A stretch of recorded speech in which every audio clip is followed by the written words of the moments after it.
Hello, welcome to week 25 of the NerdyCast. I'm really excited to talk about some really fun, exciting things that happened this week. Number one, I got punched in the face on Monday.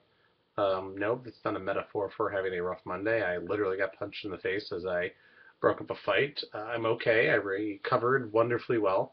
The student actually wrote me an apology email that day because, he didn't know what was going on with the fight, and you hate to see fights in general, but it happens at the high school level on occasion. So I broke it up, and the kids were being disciplined by the administration. But it was really nice for him to send me an email of apology. And I think for those of us that have been in an altercation at the high school level know that it's just a haze of what's going on. So that's how I started my Monday.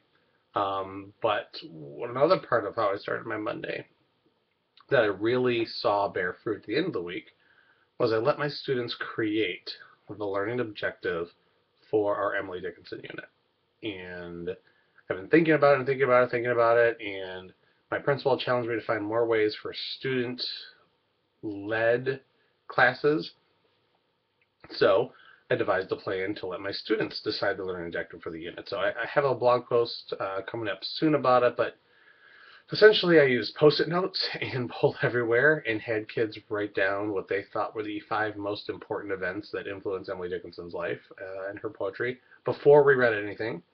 And then I had them choose through Pull Everywhere which one they wanted to focus on. So their learning objective became analyzing their poetry through that specific event in her life. And that's what we've been doing. So Tuesday, Wednesday, we discussed the poetry based on that information, and the kids were really interested and passionate about it because they had ownership of it, which was really awesome. And what happened was is that Thursday and Friday, I was gone at my state conference. So McCall 15, which was an awesome event, and it was great to see people and awesome sessions. They had a makerspace there, which is part of what I'm doing too. So that was super cool to see kids working on things, and that's what I love more than anything else is to see kids creating, and it really gets me pumped up. But anyway, I knew I was going to be gone, and so I utilized Google Classroom in my room. And so what I did was I created 4 videos of me reciting Emily Dickinson poetry. So there you go. That's a winner within itself. And then posed some questions, but I posted them on Google Classroom, and I had the kids respond. I called it a silent class discussion. They took out their mobile devices, and I have a class on iPad, so they were able to use those.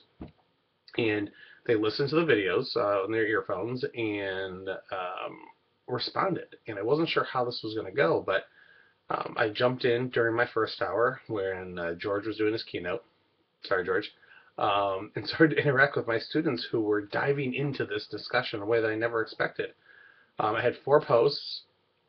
The first one had like 40 comments, and then like the second one had around I think 38, and then the third one had a bunch, and then the last one had 80 comments. The kids were going back and forth, and I was jumping in, and kids were using the @ symbol in their name. Like I didn't tell them that; they just like figured that out on their own and decided a structure to communicate with each other while they're all sitting there in the classroom. And I heard from students that do not participate nearly as much, and one of which, Olivia, was just mind-blowingly amazing. I mean, she basically replaced me, which was scary because I felt like this was maybe one of the best class discussions we had, and I wasn't there at all. So it was crazy to think about that. And it really means I need to assess the entire process of what happens in class discussion. But it was phenomenal. I did it later on for another hour. I jumped in. The kids left comments. At one point, kids were commenting outside of class during the school day. They were in another teacher's class. They were totally leaving comments and continuing the discussion.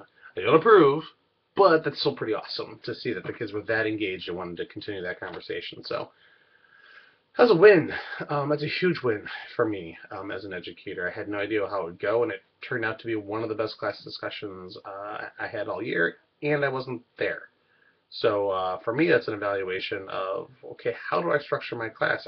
I really let the kids have that class discussion, but clearly there were kids that uh, felt more comfortable discussing when they could just type out their feelings and thoughts and analysis. So I can't wait till Monday to see what the kids think about this. So It was a really good week. It started rough, but then ended strongly, which I'm really excited about. I'm looking away now because my screensaver turned on.